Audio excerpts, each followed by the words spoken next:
question. I'm not asking how fear arises, that you have already explained, but rather what is the actual substance of fear? What is fear itself? Is it a pattern of psychological reaction and sensation, tightening of muscle, surging of adrenaline, and so forth? Or is it something more? What am I to look at when I look at fear itself? Can this looking take place when fear is not immediately present? What is fear itself? We are generally afraid of something, or of remembrance of something that has happened, or of a projection of a reaction into future. But the questioner asks, what is the actual nature of fear? One is conscious of one's attachment, or of one's strong emotions of hate, jealousy, antagonism, like or dislike. Now, do they, being so strong, overshadow the control one's actions? One is examining, looking at the emotions and attachments which are apparently very strong, and one sees that they act as barriers. So, to clear confused thinking, to clear action, is one aware of that, or does one take it for granted? Does one say, yes, I have very strong emotions, I am terribly attached, but it does not matter.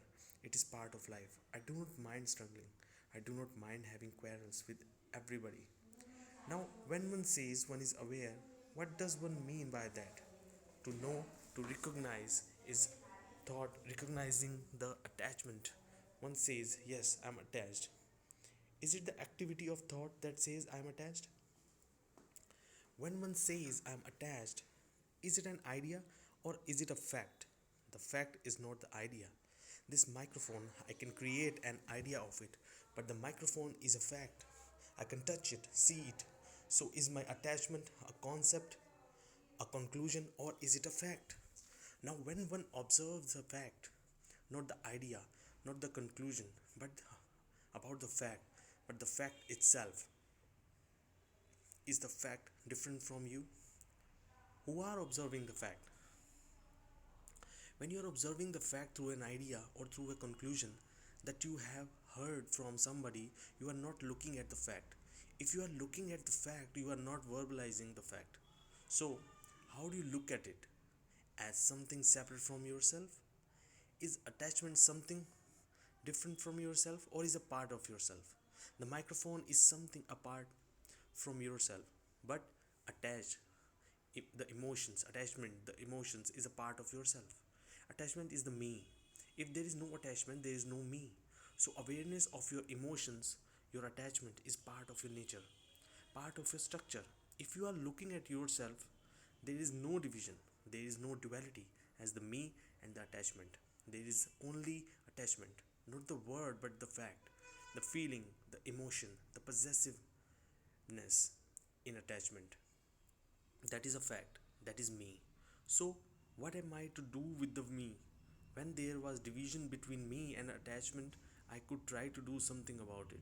I could try to control it. I could say I must suppress it, which we do all the time. But if it's me, what can I do? I cannot do anything. I can only observe before I acted upon it. Now I cannot act upon it because it is me. All I can do is to observe. Observation becomes all important, not what I do about it. So there is observation, not one am I am observing. There is only observation. If in that observation I begin to choose and say I must not to be attached, I have already moved away. I'm no saying that it is not me. In observation, there is no choice, there is no direction, there is just pure absolute observation. And then the thing that is being observed dissolves. Before you resisting it, you controlled it, you suppressed it, you acted upon it. But now, in that observation, all the energy is centered. It is only when there is the lack of energy that there is attachment. When there is complete observation without any interference of thought, why should thought come in? You are just observing as you observe the thing that you call the fly. Just observe in the same way your emotion and attachments. Then there is the gathering of all energy in that observation. Therefore, there is no attachment. It is only the unintelligent who are attached. It is only those who do not see the full implication of attachment who are attached.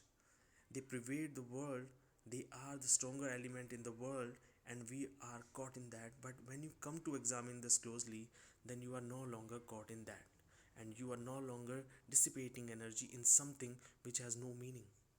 Your energy is now centered completely in observation. Therefore, there is total dissipation of attachment. Test it, do it, and you will find it. You have to examine the thing very, very closely so that your mind is absolutely clear in observation. It is only the unaware who jump over the cliff. The moment you are aware of the danger, move. Attachment is a danger because it breeds fear, anxiety, hate, and jealousy. Being possessed and being not possessed, the whole of that is tremendous danger. And when you see the danger, there is action.